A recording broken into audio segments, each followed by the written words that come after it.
Primero que quiero hacer es agradecerle al Colegio de Abogados y Abogadas por organizar este evento. La verdad es que es un privilegio ver este salón lleno, lo que significa que los temas agrarios y ambientales todavía tienen peso en los abogados y en los no abogados.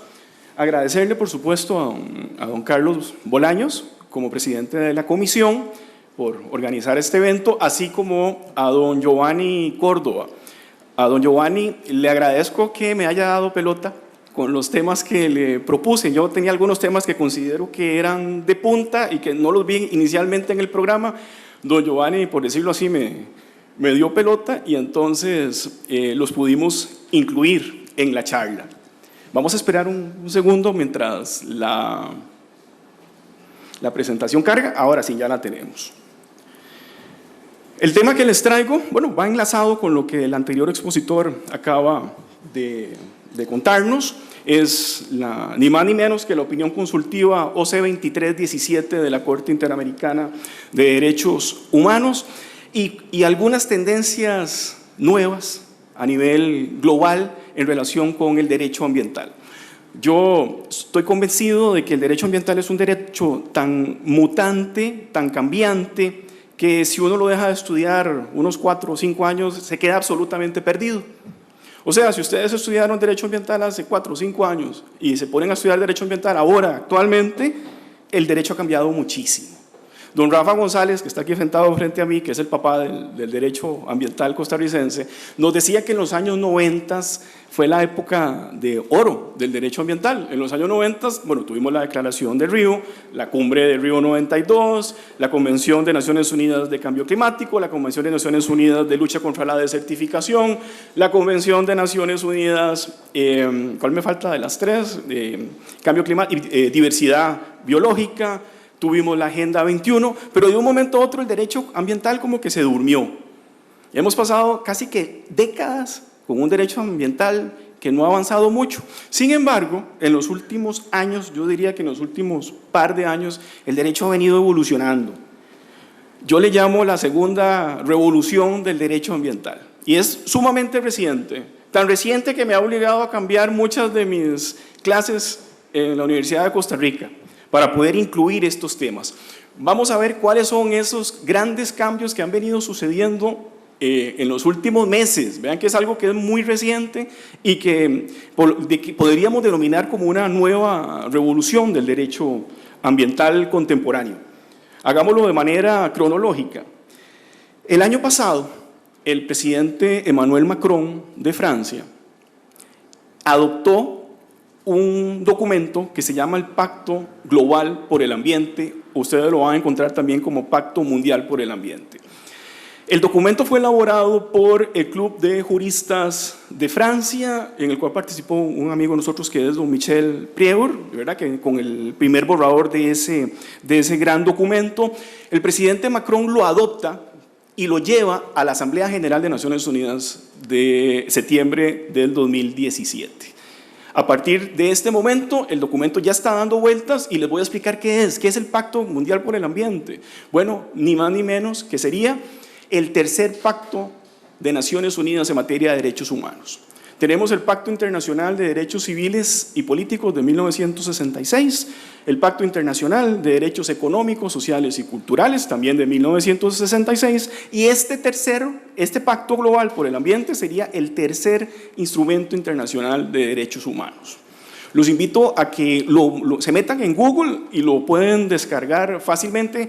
Todavía no lo he visto en español, creo que solo está en inglés y en francés, pero realmente es un documento que hay que ponerle atención porque catapulta el tema de los derechos humanos ambientales. Y ya les voy a decir por qué hablo de derechos humanos ambientales en plural y ya no en singular como lo hacíamos hasta hace unos pocos meses. Segundo evento cronológico, en el mes de noviembre del año pasado, la Corte Interamericana de Derechos Humanos nos sorprende con una sentencia contenciosa en el caso Lagos del Campo contra Perú. Por primera vez, noviembre de 2017, la Corte Interamericana declara un derecho económico, social y cultural como de justiciabilidad directa, lo cual viene a romper todo el paradigma de los derechos económicos, sociales y culturales dentro del sistema interamericano. Además de romper con este paradigma, esta resolución, que es sobre un tema laboral, sí que lo pueden buscar como Lagos del Campo contra Perú, vino a utilizar por primera vez el acrónimo DESCA. DESCA es Derechos Económicos, Sociales, Culturales y Ambientales. Eso no es cosa menuda, ¿verdad? Eso tiene una repercusión inmensa que vamos a ver posteriormente ahora que analicemos la opinión consultiva OC 2317 sobre medio ambiente y derechos humanos. Se trató de una consulta que le hace Colombia al sistema interamericano, en este caso a la Corte Interamericana, sobre posibles repercusiones a derechos humanos que los grandes proyectos que se desarrollen en la zona del Gran Caribe pudieran ocasionar, internacionalmente hablando, o sea, en áreas fuera de la jurisdicción nacional de los países. Al igual que como nos pasó a nosotros con la opinión consultiva sobre matrimonio igualitario, la Corte fue mucho más allá. Y lo que pidió Colombia en sus pretensiones fueron muy ampliadas, o sea, fue mucho más extenso lo que resolvió la opinión consultiva a lo que se le pidió. Ya casi vamos a entrar en ese tema. Y además tenemos un último documento que tal vez muchos de ustedes no han oído hablar. Se trata del Acuerdo de Escazú, suscrito en la ciudad de Escazú, Costa Rica, si no me equivoco, el 3 de marzo de este año. Se trata ni más ni menos que de nuestro convenio de Aarhus tropicalizado.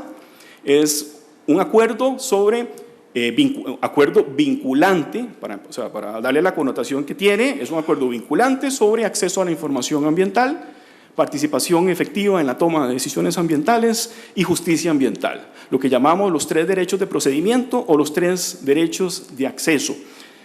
Documento que por primera vez contempla, dentro del elenco de principios, bueno, les voy a contar 2 aspectos importantes. En el elenco de principios que desarrolla el acuerdo, incluye los principios de progresividad y no regresión, lo cual a nivel mundial sería el primer instrumento internacional de reconocerlos de manera expresa. Y la segunda nota interesante del Acuerdo de Escazú es que es la primera vez a nivel mundial que un tratado internacional vinculante reconoce los derechos de los defensores de los derechos humanos. En este caso, de los derechos humanos ambientales. Eso ustedes no lo van a encontrar en ningún documento a nivel mundial. Es la primera vez que se plasman los derechos que tienen los defensores de derechos humanos ambientales en un tratado o en un acuerdo que es de naturaleza vinculante.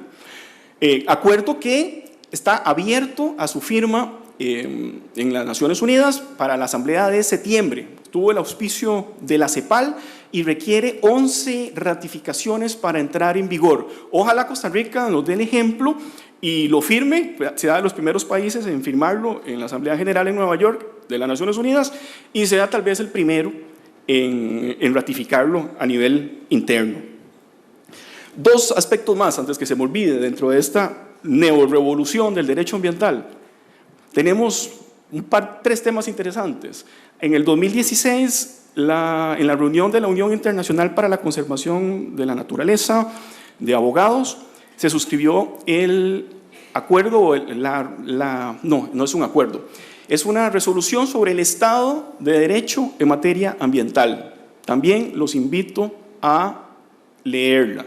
Nos viene a cambiar el panorama, es aplicar las reglas del Estado de Derecho, en inglés el Rule of Law. Aquí estamos hablando del Environmental Rule of Law, que sería la sujeción del Estado y de los particulares a las normas y requisitos de la materia ambiental. Otro gran avance.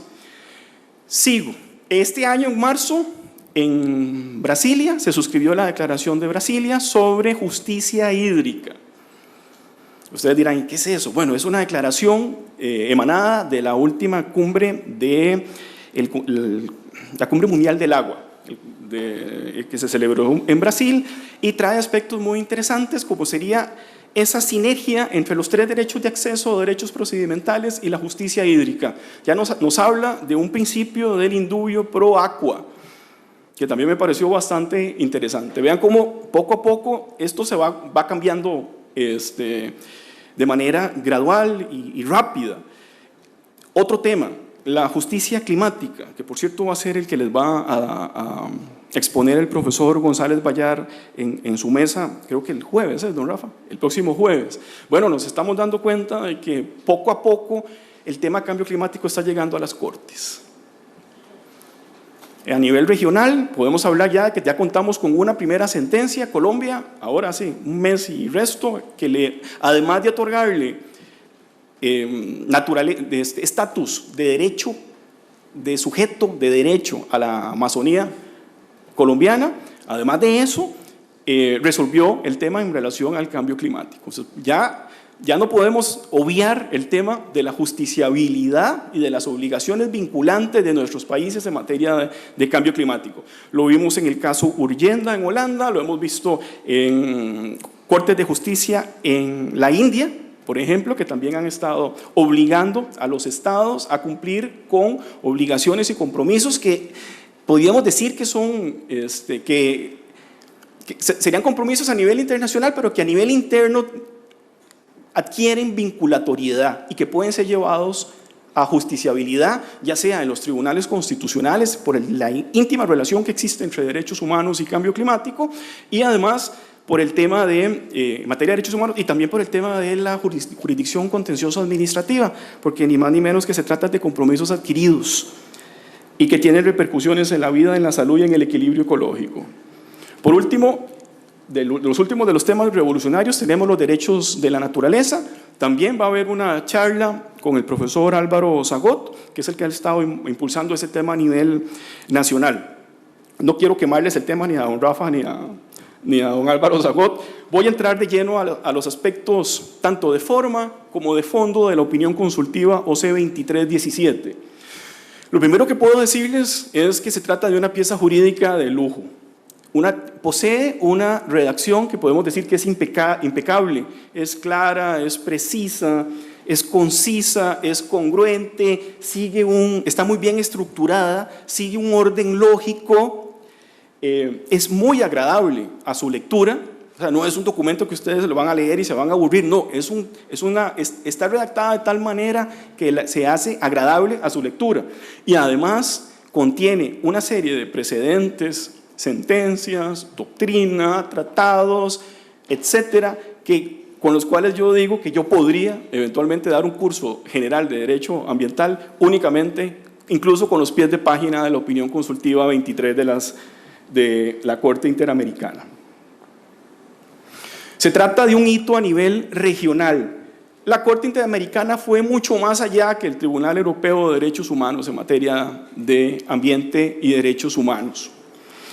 Previo a esta opinión consultiva, que es de febrero 2018, febrero 2018, tenemos como precedente el caso que les acabo de mencionar de Lagos del Campo contra Perú, donde por primera vez se establece la justiciabilidad plena y directa de un derecho económico, social, cultural y ambiental, como lo es el derecho al ambiente. Y además tiene algunos precedentes que ya conocemos dentro del sistema interamericano, pero antes de esta opinión consultiva, el tema ambiente en el sistema interamericano siempre estaba de la mano con el tema indígena. Solo existe una sentencia de la Corte Interamericana fuera del ámbito de la tutela de los derechos humanos ambientales que no fuera en relación con los pueblos indígenas, que es el caso Reyes contra Chile por acceso a la información ambiental. Eso es como la excepción a la regla. Todos los demás casos, Aramaca, Sarayaku, Mayagma, todos los casos que se han llevado a cabo siempre en el sistema interamericano, previo a la opinión consultiva, estaban únicamente relacionados con el tema indígena. Esto viene a cambiar. Y como les decía, fue mucho más allá. Lo que la Corte Interamericana resolvió, nos expone en esa opinión consultiva, si lo comparamos con los distintos precedentes que tenemos del Tribunal Europeo de Derechos Humanos o los otros sistemas universales de derechos humanos, fue mucho más allá. Por eso yo lo califico como un verdadero hito. La Corte reconoce las sinergias, interdependencias e inseparabilidad de los siguientes conceptos: ambiente, cambio climático, desarrollo sostenible y derechos humanos. Esos 4 elementos ya no los podemos ver separados. Son parte de un elemento mayor que vamos a denominar la gobernanza ambiental. Y después podemos ir bajando, podemos hablar de gobernanza climática, podemos hablar de gobernanza en materia de derechos humanos, pero estos 4 elementos a partir de ahora tenemos que trabajarlos de manera conjunta y sinérgica, son inseparables, y siendo los 4 típicas obligaciones a cumplir por parte de un Estado de derecho en materia ambiental. Las fuentes que utilizó la opinión consultiva: por un lado, el soft law, que como sabemos que en el caso costarricense el soft law ha sido utilizado indistintamente con el hard law por nuestra sala constitucional, no hacen esa diferencia que hacen los demás países, esto para beneficio del ambiente. Ustedes van a encontrar ahí citadas la Declaración de Estocolmo 72, la Declaración de Río 92, Johannesburgo 2002, incluso la Agenda 2030. Incluso, como vemos en el párrafo de abajo, cuando aplica el hard law dentro de la opinión consultiva, menciona y hace énfasis en el Acuerdo de París. Vean que son documentos sumamente recientes, tanto la Agenda 2030 como el Acuerdo de París. Además, incorporó a través de una interpretación que vamos a denominar evolutiva, dentro del corpus iuris interamericano, vamos a tener ahora al derecho internacional ambiental. Incluimos las decisiones propias y de otras cortes internacionales, como las del Tribunal Europeo de Derechos Humanos, que fueron utilizadas dentro de la opinión consultiva, la Corte Internacional de Justicia, los casos Costa Rica y Nicaragua, ustedes los van a ver reflejados dentro de la opinión consultiva. Incluso insertó los informes, que son muy buenos, muy ricos, del experto independiente de las Naciones Unidas en materia de medio ambiente y derechos humanos, el señor John Knox, que incluso en el año 2013 vino a Costa Rica a hacer su primer informe país. Ustedes lo pueden ver, se ingresan a la página de Naciones Unidas del señor John Knox y pueden ver la regañada que nos pegó, por decirlo así, cuando hizo su primera visita internacional. Vean que el tema de la inclusión del derecho internacional ambiental dentro del corpus iuris interamericano no es poca cosa. A partir de ahora, el derecho internacional ambiental forma parte de las normas que regulan el sistema interamericano de derechos humanos. La Corte Interamericana llega a la conclusión que dentro del artículo 26 se encuentra el derecho a un ambiente sano y equilibrado. Además, dice que lo vamos a encontrar en el sistema interamericano, en el Protocolo de San Salvador, en el artículo 11, en la Declaración Americana de Pueblos Indígenas, que es un documento de soft law. Lo vamos a encontrar en la Carta Africana de Derechos Humanos, que es la carta más nueva, por decirlo así, creo que es 86, si no me equivoco, y por eso sí incluye el derecho al ambiente, en la Carta Árabe de Derechos Humanos y en la Declaración de Derechos Humanos de la Asociación de Naciones del Sureste Asiático. La Corte entiende que el derecho al ambiente tiene una connotación individual, una connotación colectiva, individual como derecho subjetivo, colectiva como interés difuso que es, e intergeneracional. Nos dice que dentro del sistema interamericano, interpretando ese artículo 26, que por ningún lado habla del derecho al ambiente, por aquello, ¿verdad? Porque estamos hablando de que la convención es anterior al tema del advenimiento de los derechos ambientales. Dice que el sistema interamericano va a proteger el derecho al ambiente no solo por su utilidad para el ser humano o por los efectos que su degradación puede causar en otros derechos humanos, lo que podríamos denominar un enfoque antropocéntrico de la tutela del ambiente, sino que también, y esa es la parte que quiero recalcar, por la importancia para los demás organismos vivos con quienes se comparte el planeta, también merecedores de protección en sí mismos. Vean entonces que la Corte Interamericana nos presenta los dos enfoques, un enfoque más antropocéntrico y otro enfoque más hacia el biocentrismo, y nos advierte la tendencia a nivel mundial e incluso a nivel local o regional de reconocer derechos a la naturaleza. Y así lo van a ver ustedes ahí insertado en la opinión consultiva. Estamos hablando de que la Constitución de Ecuador ya lo hizo en el 2009, Bolivia creo que fue 2009, en las constituciones. Y a nivel de jurisprudencia ya contamos con dos precedentes en Colombia. El primero fue el otorgamiento de derechos de la naturaleza al río Atrato el año anterior, y este año el reconocimiento de derechos de la naturaleza, o sea, la naturaleza como sujeto de derechos para la Amazonía colombiana. Tema que, como les dije, no quiero quemarlos. El profesor Zagot va a ser el que lo va a exponer, creo que también el día jueves. Vamos a ver, ¿por qué hablamos de... Yo estoy hablando de derechos humanos ambientales. ¿Por qué en plural y no en singular? El derecho humano al ambiente lo hemos visto erróneamente de manera aislada, como un superderecho, capaz de, cuando se pelea, boxeando, digamos, golpea a sus rivales y los deja grogues, muy poderoso.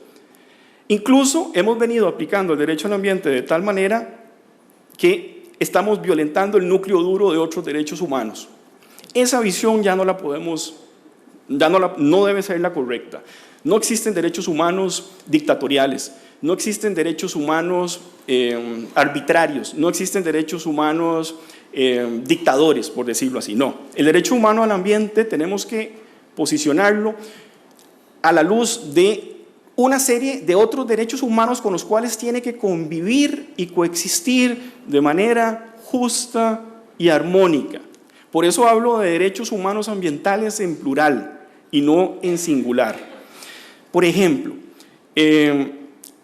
no sé, los usos dentro del patrimonio natural del Estado. Cuando vino el experto independiente de Naciones Unidas, el señor Knox, que acabamos de mencionar, él se da cuenta que por la aplicación estricta del régimen del patrimonio natural del Estado, que es una aplicación estricta para proteger el derecho al ambiente, estamos violentando otros derechos humanos, incluyendo derechos humanos de comunidades afrodescendientes, que son una minoría, que son una población vulnerable y que tiene derechos culturales.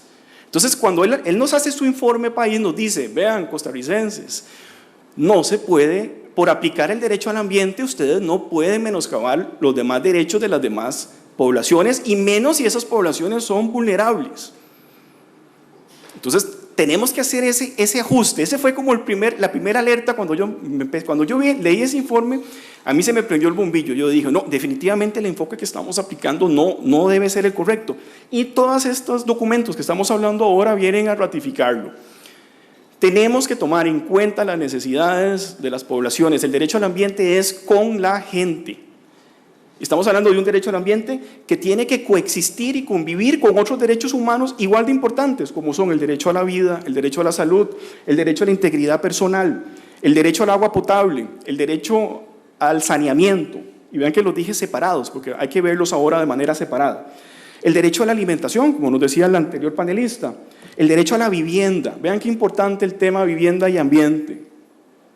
La participación, el derecho a la participación en la vida cultural. El derecho a la propiedad. Por eso estamos hablando desde hace ya algunos años de la función ambiental de la propiedad. El derecho a ser desplazado. El derecho a no ser desplazado forzosamente por deterioro del medio ambiente y, por supuesto, el derecho a la paz. Estos son algunos de esos derechos humanos ambientales con los que el derecho al ambiente tiene que convivir y coexistir. Ningún derecho puede, cuando entra en conflicto con otro derecho, puede vaciar el núcleo duro del otro. Siempre tiene que sobrevivir al menos el núcleo duro del derecho que tal vez sea más débil en la situación a aplicar. Y así es como tenemos nosotros que aplicar el derecho al ambiente. Y además tenemos los 3 derechos procedimentales. Digo procedimentales porque así, esa fue la denominación que les impuso la Corte Interamericana en su opinión consultiva. En el Acuerdo de Escazú los vamos a conocer como derechos de acceso, que a mí me parece el concepto más exacto es hablar de derechos de acceso. Y son el derecho al acceso a la información, el derecho a la participación efectiva, pública en la toma de decisiones ambientales, que es uno de los grandes desafíos que vamos a tener ahora, después cuando hablemos en conclusiones, y la justicia ambiental.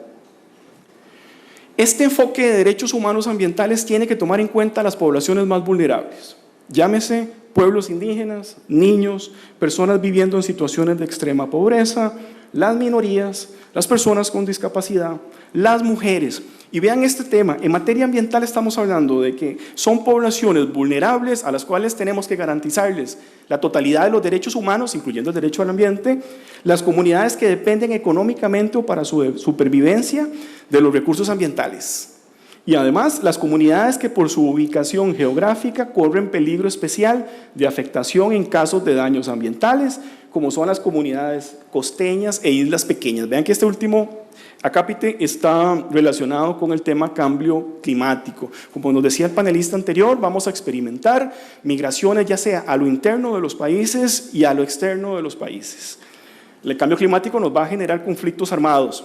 Hoy más que nunca, entonces, el derecho al ambiente tiene que ir de la mano con el derecho a la paz. Por cierto, que el derecho a la paz en el caso costarricense ya tiene como sus 2 o 3 precedentes en la Sala Constitucional. Vamos a entrarle al tema de lo que nos dice la opinión consultiva. La consulta fue sobre los posibles impactos ambientales negativos, llámese daños ambientales, en áreas fuera de jurisdicción nacional, por decirlo así. Esa fue la consulta que hizo Colombia a la Corte Interamericana. Bueno, en este caso la Corte nos dice que los daños que primero que existe una obligación de prevención, a la cual le da mucha prioridad bajo el concepto de debida diligencia, que es un concepto que se utiliza mucho en derecho internacional ambiental. Habla de que la responsabilidad tiene que ser por daños significativos, y vean que ahí lo puse en negrilla y subrayado. No es cualquier tipo de daño el que va a ser sujeto de control o de tutela en el sistema interamericano a través de ese artículo 26 de la Convención, sino únicamente los daños significativos. Se trata de una obligación de reparar de manera pronta, adecuada y efectiva. ¿Y a quién hay que indemnizar? ¿A quién hay que reparar? Tanto a las personas como a los estados víctimas, independientemente si la actividad es lícita o ilícita. Vean que la responsabilidad por daño ambiental al ser una responsabilidad objetiva, es una responsabilidad por hecho lícito o por hecho ilícito. Y tiene que existir una relación de causalidad entre acción y omisión para poder hablar de daño transfronterizo. La opinión consultiva nos trae una serie de obligaciones que deben cumplir los estados para cumplir con los estándares del derecho a un ambiente sano. Entre ellas tenemos que hablar de una obligación de prevención, una obligación de precaución, una obligación de cooperación y por último, obligaciones procedimentales, que son los 3 derechos de acceso que ya vimos. En materia de prevención, el Estado está obligado a regular las actividades tanto estatales como de los particulares que puedan afectar de manera negativa o impactar el ambiente. Eso implica además un deber de supervisión, fiscalización, sanción de cuanta actividad se genere dentro de la jurisdicción de un Estado y que pueda producir daños significativos fuera al medio ambiente, ya sea dentro del Estado o fuera del área de jurisdicción nacional. La Corte llega a la conclusión de que es una obligación el requerir y aprobar estudios de impacto ambiental, obliga a los estados a establecer planes de contingencia a efectos de tener medidas de seguridad y planes para mitigar el daño significativo que se pudiere producir. En materia de EIA, de evaluación de impacto ambiental, la Corte fue muy enfática. Nos dice cómo debe ser, cuáles son los estándares mínimos para la evaluación de impacto ambiental. Dice que tiene que llevarse a cabo antes de la realización de la actividad, lo cual pareciera lógico, pero no es así muy lógico. Nosotros aquí ya en Costa Rica hemos tenido algunas licencias ambientales que se han otorgado con posterioridad. Bueno, entonces dice la Corte que tiene que ser antes. Pues sí. Tiene que ser por entidades independientes bajo la supervisión del Estado. Eso es muy importante. Abarcar el impacto acumulado, lo que aquí conocemos como el impacto acumulativo.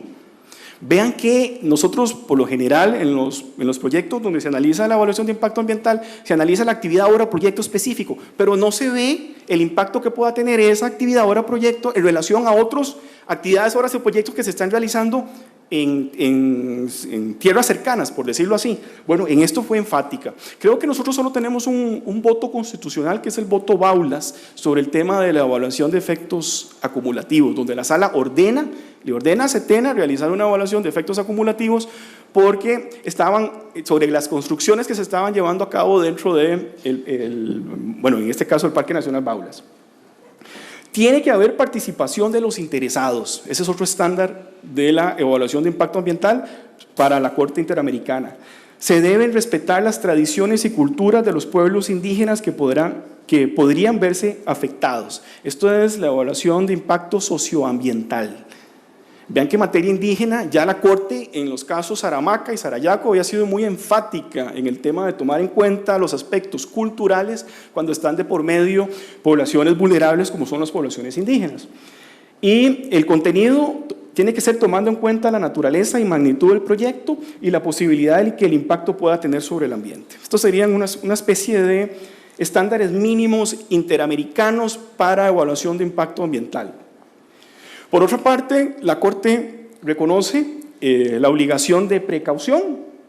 Realmente aquí el desarrollo no fue muy largo dentro de la opinión consultiva. Se trae la definición consensuada a nivel internacional de lo que es el principio precautorio. Dice que los estados deben actuar conforme al principio de precaución a efectos de la protección del derecho a la vida y a la integridad personal frente a posibles daños graves e irreversibles al medio ambiente, aún en ausencia de certeza científica. A raíz de esta interpretación que está haciendo la Corte Interamericana, trayéndose el principio precautorio dentro del corpus juris interamericano, podemos decir que los principios pro homine ahora tienen que verse en equilibrio con el principio pro natura. A nivel de cooperación, los estados tienen que notificarse, es una obligación que nace, bueno, ya lo vimos, el caso más emblemático es el del accidente nuclear en Chernóbil, en Ucrania, en la ex Unión Soviética, donde la Unión Soviética no le notifica a los demás países con los que comparte el círculo ártico de la contaminación nuclear que se estaba produciendo a raíz del accidente en la planta nuclear. Bueno, ahí donde básicamente podemos decir que nace el principio de notificar a los demás estados para que los estados puedan tomar las medidas y los casos de emergencia. Y ahora entramos a los derechos de acceso, que están bastante bien desarrollados en la opinión consultiva. Se les denomina, al menos la Corte les denomina derechos de procedimiento, pero están mucho mejor desarrollados dentro del Acuerdo de Escazú. Tenemos que tomar en cuenta que ahora, a la hora de interpretar el Acuerdo de Escazú, cuando entre en vigencia, ojalá lo más pronto posible, ojalá fuera este año que fuera en vigencia, tenemos que interpretarlo a la luz de lo que la Corte Interamericana nos dijo en esta opinión consultiva. En materia de acceso a la información, dice la Corte, la información tiene que ser accesible, efectiva y oportuna. El individuo que solicita la información no tiene por qué demostrar un interés específico. Vean que estamos hablando de un típico interés difuso, entonces no necesariamente tiene que tener un derecho subjetivo para poder acceder a esa información.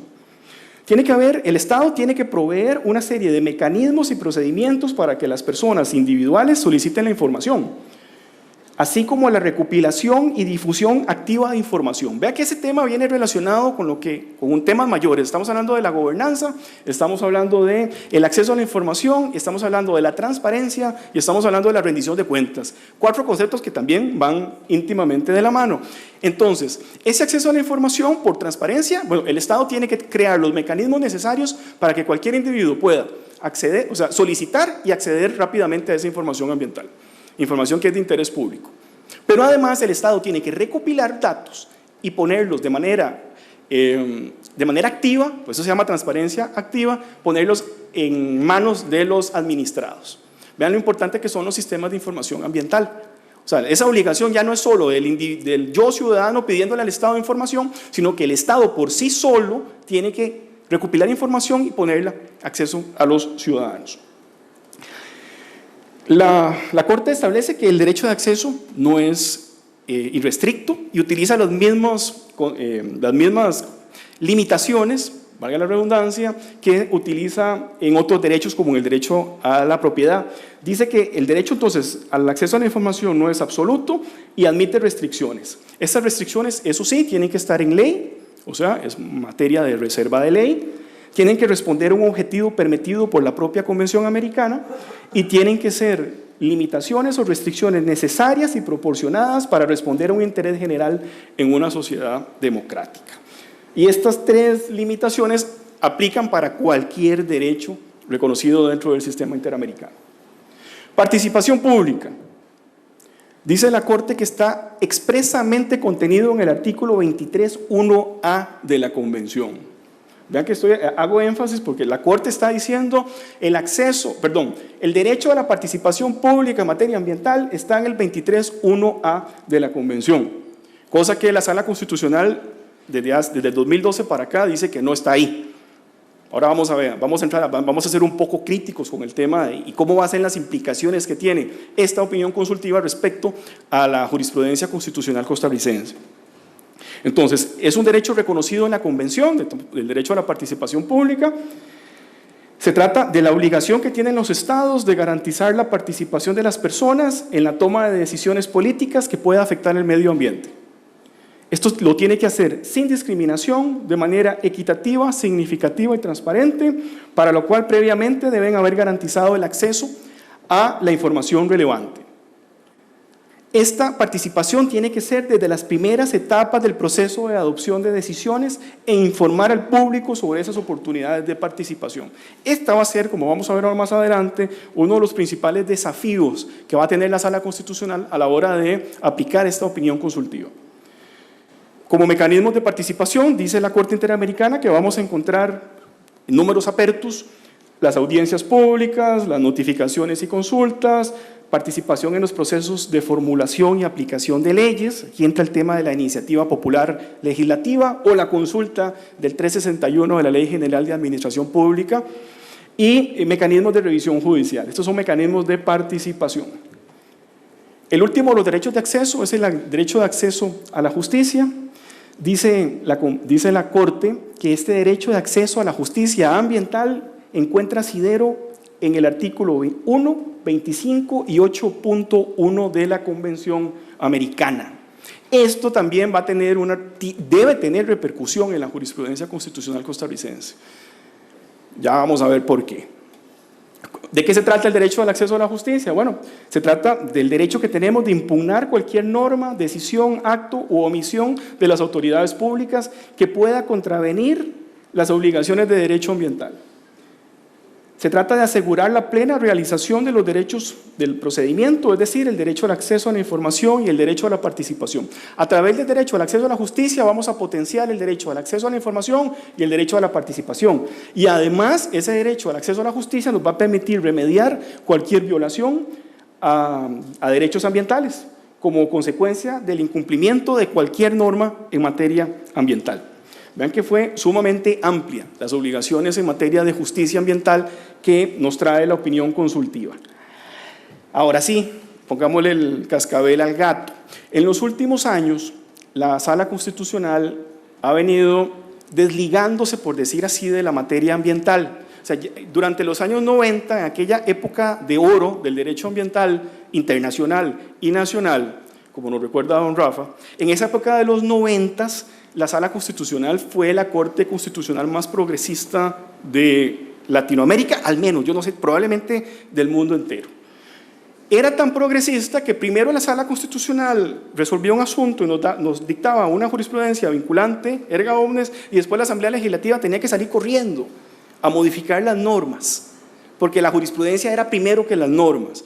Uno de los principales motores del desarrollo del derecho ambiental costarricense lo fue la jurisprudencia de la Sala Constitucional.